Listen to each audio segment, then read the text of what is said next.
I'm Dr. Shelly Hsieh, spinal cord injury physician at Burke Rehabilitation. I will be presenting on neurogenic bladder, the anatomy, physiology, and medical management. Neurogenic bladder is a condition where the signals to the bladder are impaired. The organ itself is working well, but the signals from the brain, spinal cord, or nerve roots are affected, leading to impaired function of the bladder. This is the anatomy of the urinary tract system. In the graphic, you can see the kidneys, which filters the blood and creates urine. The urine flows through the ureters into the bladder. The bladder is a balloon-shaped organ that holds urine. The urine drains through the urethra. The urethra has muscles called the sphincter.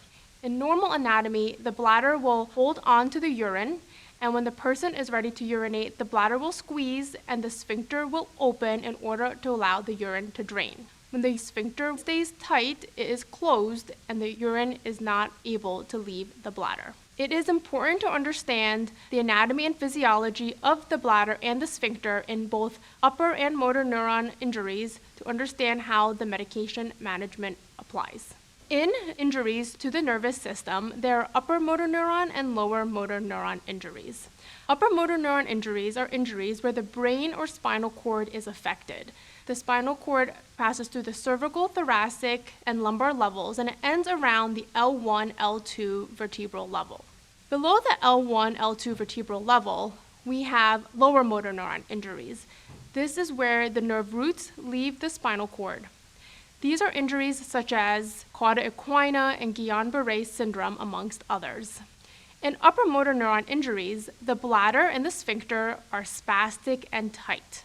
In lower motor neuron injuries, the bladder and the sphincter are flaccid or weak, and both conditions can result in the inability to void or the inability to store the urine.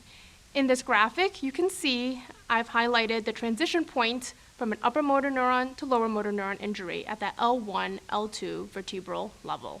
Now we are going to review upper motor neuron and lower motor neuron injuries in terms of what happens to the bladder muscle and the sphincter. In an upper motor neuron injury, the bladder muscle is spastic. This means that when the urine is being stored, it continues to have some spasms of its own, leading to leakage of the urine when the person does not necessarily want to urinate. This condition is also called an overactive bladder.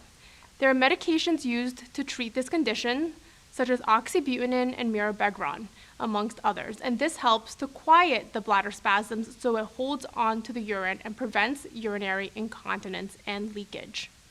There are also procedures that can be done, such as botulinum toxin injections performed by urologists to the bladder muscle to quiet these spasms. There's also percutaneous tibial nerve stimulation, in which an acupuncture-like needle is inserted into the tibial nerve to send signals to the nerves to quiet the bladder spasms. This is a procedure that is brief in nature but repeated over the course of a few weeks for good success. In an upper motor neuron injury, the sphincter remains tight and spastic as well. This means that when the bladder squeezes, it may not be able to drain the urine into the urethra appropriately. There are medications used to treat this condition, such as tamsulosin, which helps to relax the sphincter. Tamsulosin is also commonly known as a medication used for an enlarged prostate. There are procedures that can be done as well, including botulinum toxin injections to the sphincter to relax that muscle and allow proper drainage. A urologist can also insert a urethral stent to keep it open to allow for drainage. And finally, a surgical procedure called a sphincterotomy can be performed where the sphincter is cut to allow proper drainage. In an upper motor neuron injury, specifically a spinal cord injury, there is a unique condition called Detrusor sphincter dyssynergia. As the name suggests, there is a lack of synergy between the detrusor, the bladder muscle, and the sphincter. When the bladder muscle is squeezing to empty the urine, the sphincter does not relax, and in fact, it stays tight, which prevents urine drainage. And a similar analogy is like water leaving a garden hose and having a thumb over that garden hose, preventing the appropriate emptying. This can result in high bladder pressures and result in kidney damage.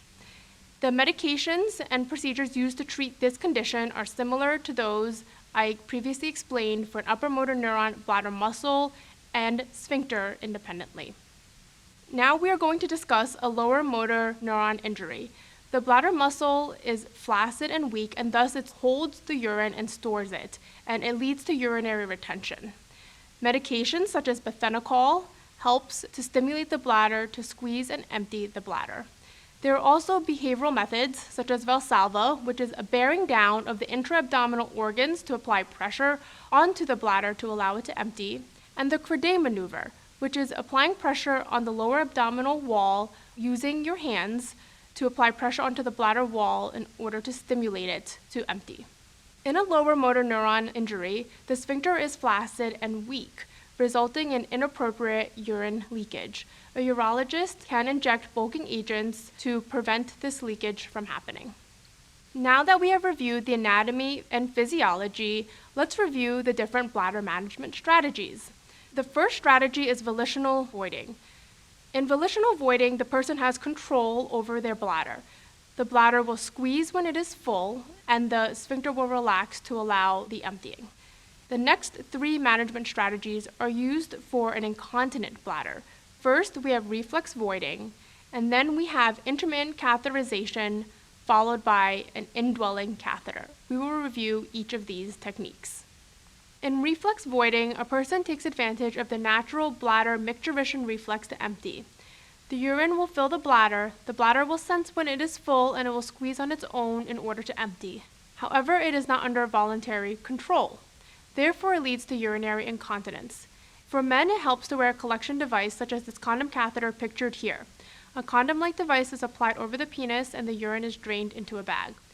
Behavioral methods, such as bladder tapping, are helpful to promote reflex voiding.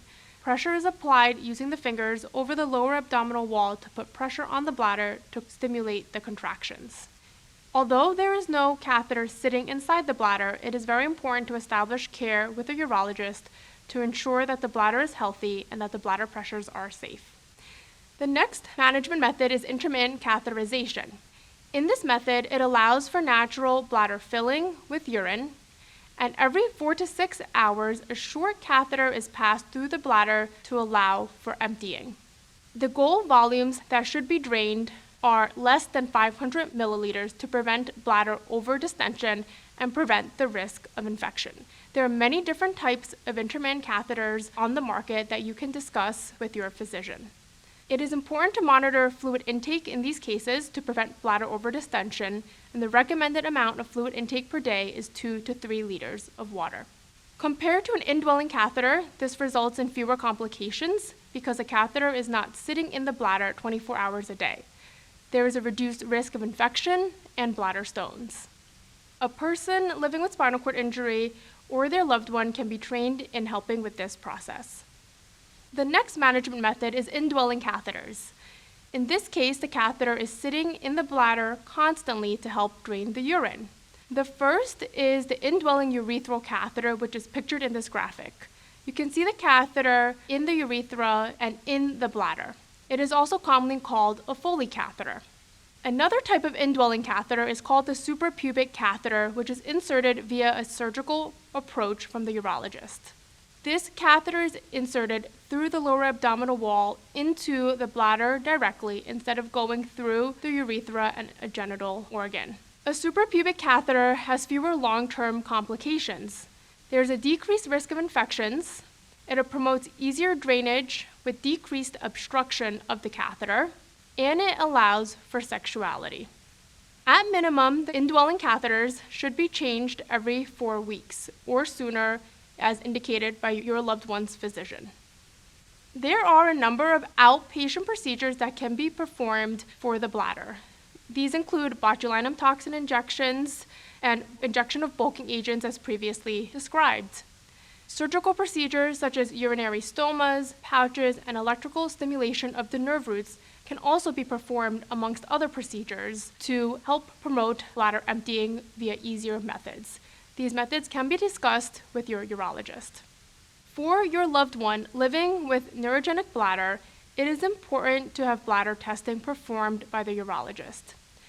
A cystoscopy is a procedure in which a scope is inserted into the urethra and thus into the bladder to examine the bladder anatomy for its health, including checking for inflammation, stones, foreign material, and cancer. In the graphic, you see a cystoscopy pictured. Another procedure that is performed is called urodynamics. In urodynamic study, the bladder is filled with liquid, and it is used to assess when a person has bladder sensation of the filling, if they're able to squeeze their bladder, how strongly, if there are involuntary spasms, and if the bladder pressures are safe. It also helps to determine the bladder capacity of how much urine it can store. Urinary tract infections are the leading cause of readmission to the hospital for people living with spinal cord injury, and it is important to monitor for the signs and symptoms. Common signs include pain with urination, a foul odor, increased frequency, urgency, or leakage. There may also be atypical signs such as a sudden increase in spasms, neuropathic pain, or autonomic dysreflexia, as the person's body's way of telling them that there is something wrong and needs to be addressed. When your loved one discharges from rehabilitation, the medical team will train your loved one and you in performing catheterization if it is necessary. The social worker will send a referral to a supply company who will provide you with the appropriate supplies. The team will also provide you a small sample upon discharge. If your loved one pursues home care after discharge, it is common that they will order the supplies for you. We hope that this has provided information on neurogenic bladder management for you and sets you up for success at home. Thank you.